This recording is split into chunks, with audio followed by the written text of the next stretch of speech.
Review Transformer de chez Igear avec le PP03A Attack Fighter Team. Donc en fait c'est Trust. Alors un grand merci à la boutique de sur eBay Dragon Game qui est notre partenaire sur la chaîne. Grâce à lui j'ai pu l'avoir. Et aussi un grand merci à Igear puisque ça vient directement de chez eux. Donc on retrouve la boîte dans à peu près le même style que celui que j'avais fait précédemment.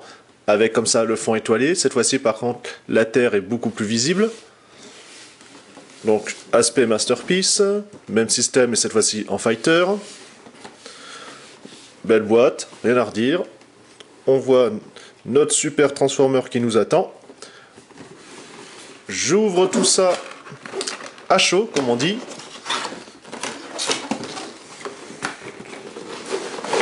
Et voici l'engin.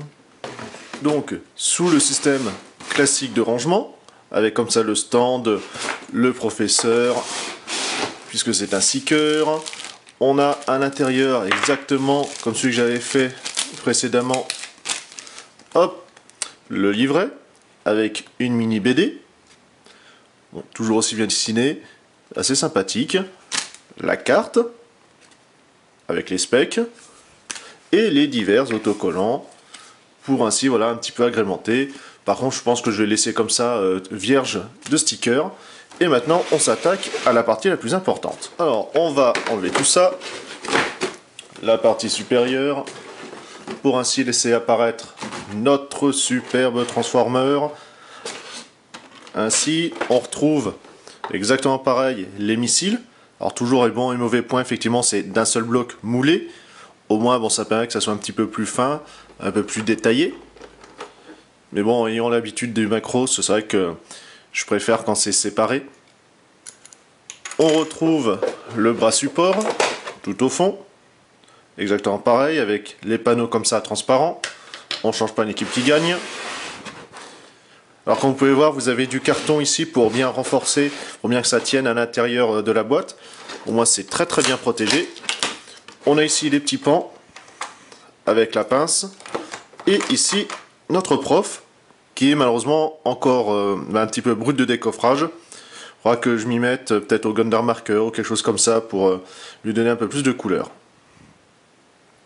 Sortons maintenant le seeker. Voilà. Ainsi, je le mets de côté puisque je vais m'attarder un petit peu plus avant ça sur le stand.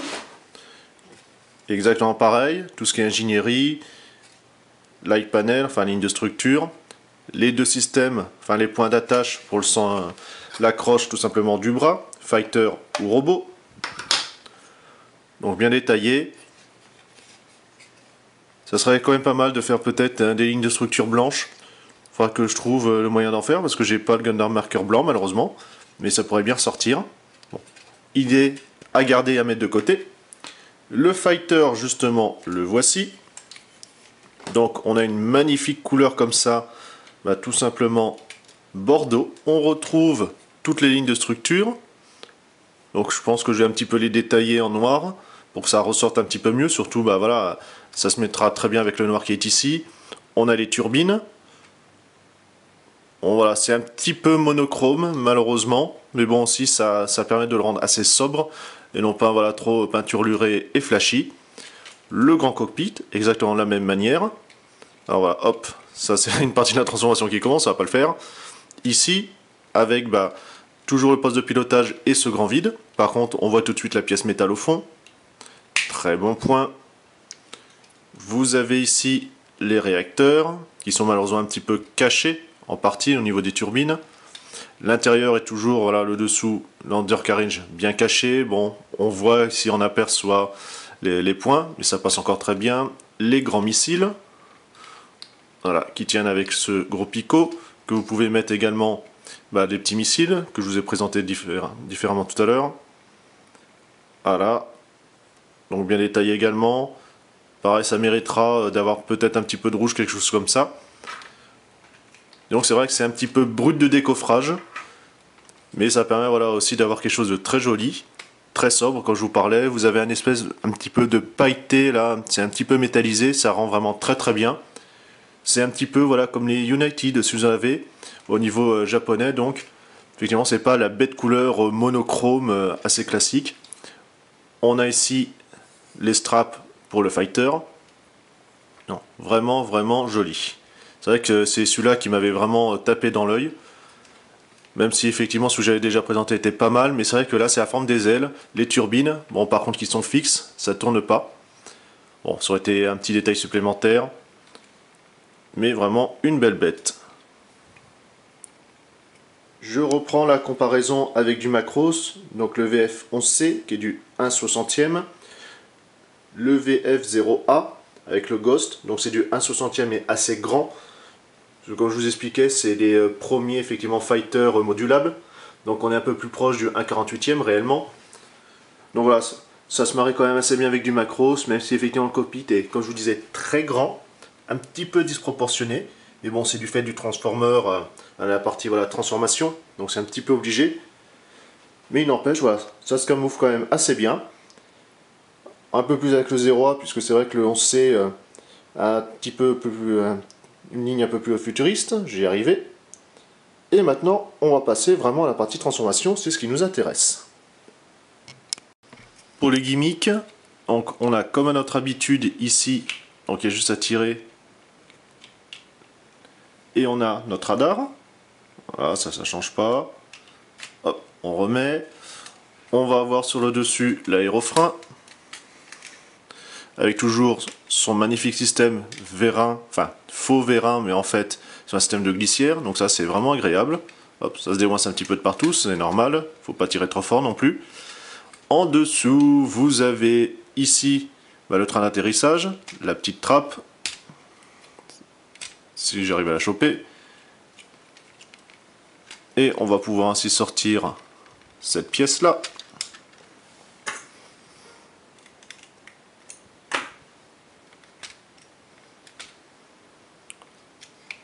Voilà, hop. Ainsi, donc toujours en métal, avec sa monoroue. Ça c'est encore agréable, au moins ça bougera pas. Et en dessous, on a toujours, malheureusement, parce que c'est à peu près le même base de mold, les mini-roues, qui font un petit peu rachitique. Mais bon, au moins ils y sont, c'est mieux que rien. Les réacteurs sur ball joint, pour ainsi, voilà, lui donner un peu plus de dynamisme. Par contre, effectivement, il n'y a pas les petites ailes derrière. Ça fait peut-être un petit peu vide, un petit peu trop plat. Mais bon, comme elles sont déportées ici, bon, c'est le look de l'avion qui veut ça. On va le prendre verticalement. Donc vous avez juste à saisir l'arrière qui va permettre de faire la glissière pour les jambes. Comme cela. On va pouvoir séparer en son centre. Voilà. Cette partie-là, on passe un peu pour pouvoir dégager. Et on tourne, ça forme un pied avec le réacteur qui sert de talon. Voilà, clac, ainsi. Vous avez, voilà, on peut mettre derrière ainsi les petites ailes pour voilà, que ça gêne un petit peu moins. Glissière ici, on va remonter. Donc pareil, vous avez toujours ça qui est, puisque c'est le même mold hein, que Ramjet, forcément un petit peu disgracieux. Alors par contre, il est super raide. Comme je viens de le déballer, il est bien neuf, ça se sent, encore une chance, nickel. Ainsi, ça permet comme ça même d'avoir un petit point de support derrière. Voilà, au moins lui, déjà, on sent qu'il va bien tenir. On attaque, donc vous avez, voilà, on voit déjà qu'apparaît le fameux picot. Un ici, un petit ergot là, puis là vous en avez encore un autre. Vous avez cette partie-là. Hop, ça a sauté, c'est pas grave. Voilà, donc je vous montre le cache de la vis. Très très bien, bonne idée, dommage qu'il n'y en ait qu'un. Mais bon, ça par contre, voilà, c'est aussi des petits détails. Effectivement, j'avais pas noté dans le précédent, mais les vis ne sont pas apparentes du tout. Voilà, super réussite. Même mon Masterpiece 04, il y a des vis un petit peu partout. Voilà, c'est ce que je reprochais principalement, même si le reste était quand même sublime. On est reparti. Alors, j'ai toujours le petit volet voilà, qu'on écarte pour pouvoir mieux déclipser l'ensemble. Vous avez, alors par contre, est-ce qu'il est sur le principe, voilà, si. Vous avez toujours ici système de bascule. Alors, on va essayer de ne pas faire sauter cette pièce-là, qui a tendance à se déclipser toute seule. Voilà, j'ai réussi à la tourner. Pareil ici. on décale un tout petit peu. On y va un petit peu à tâtons étant donné qu'il n'y a pas du tout de notice. Bon voilà, ça c'est déboîté, c'est fait. C'est peut-être au final la meilleure des solutions. Et comme ça on peut bien écarter les ailes, comme cela. Qui va nous permettre de sortir les bras, les poings. Ouh mon dieu qu'il est raide. Voilà. Donc même si j'avais le nez de l'avion qui avait tendance un petit peu à voilà, tomber entre guillemets en mode avion, là les articulations c'est bien raide, c'est vraiment agréable. Vous avez le pan aérofrein que je vous parlais tout à l'heure, on va le rouvrir. Voilà. On va permettre comme ça, encore la charnière métal, de dégager l'avant de l'avion, qu'on bascule, avec la tête qui apparaît au fond. Mais avant ça, il va falloir dégager cette partie-là. Donc vous avez hop, les différentes charnières qui sont ici, toujours la partie centrale qui est en métal au niveau des trous oblongs. Via cette petite charnière, on va décaler sur le côté. Du ratchet, on voit les petits trous dentés. Pareil, tac. Ici la charnière qui va permettre de basculer. Voilà.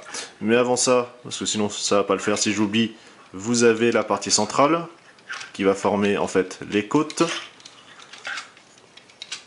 Alors voilà, forcément quand je suis pas parti exactement correctement, bah, ça part un peu dans tous les sens, tout se transforme où il faut pas. Voilà, je rabaisse ça. Alors il faut faire partir ça sur l'extérieur, parce que vers l'intérieur ça passera pas, forcément. Voilà, ainsi. Là, cette fois-ci, on peut rabattre, c'est 100 fois mieux quand même, quand on s'y prend correctement. Les bras, voilà. Vous avez voilà, la partie du nez, on va faire basculer, alors j'ai la tête, voilà, qui gêne un petit peu.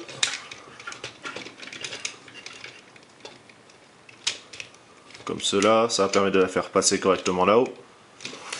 Au niveau du nez, donc on va ouvrir notre cockpit. Ça bascule pour permettre comme ça de refermer. C'est pour ça que je vous parlais, vous avez un grand pan vide, entre guillemets. Cette partie-là, vous allez pouvoir la rabattre comme ça et la faire passer dans le trou principal. On part ainsi.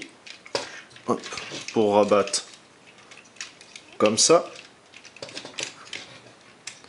Et ensuite on plie dans l'autre sens, puisque vous avez ce point d'attache qui va aller là, pour bien verrouiller l'ensemble. Les glissières, on va les descendre.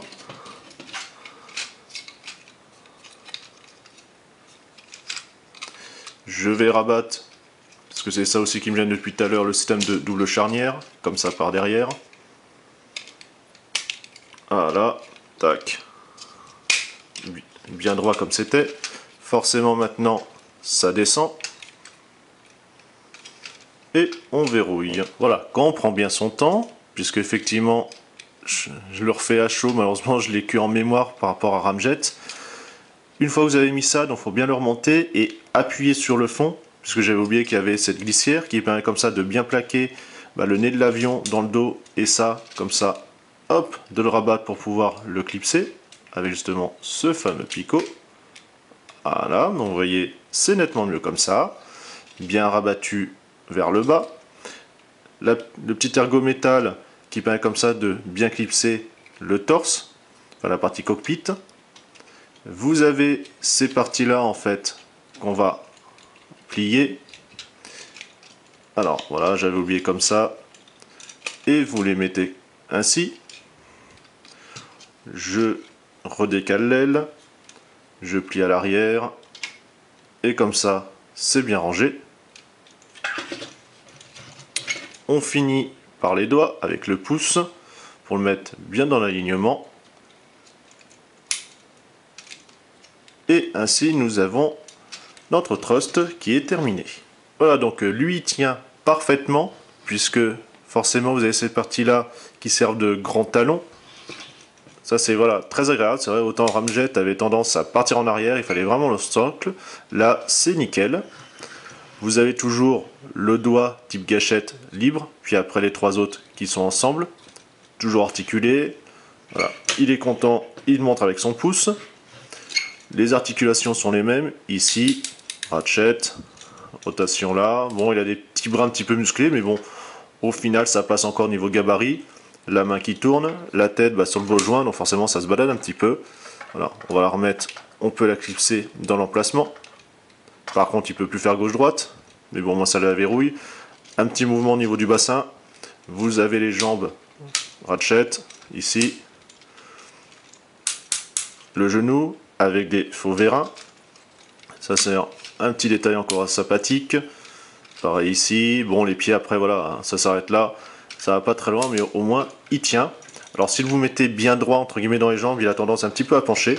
Donc voilà, ne pas hésiter à ramener un petit peu en avant. Parce qu'il y a un petit clips, voilà, au niveau des genoux. Et comme ça on arrive à avoir quelque chose d'un peu plus droit.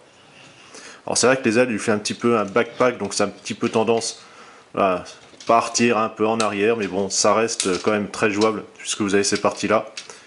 Vraiment vraiment joli. Merci à Aegir, merci voilà, à Dragon Game, parce que c'est vrai que j'ai vraiment craqué en testant le sien. Il est vraiment magnifique. Ça permet comme ça d'avoir des alternatives à des stickers qui sont jamais sortis. Surtout que la réalisation est quand même pas mal.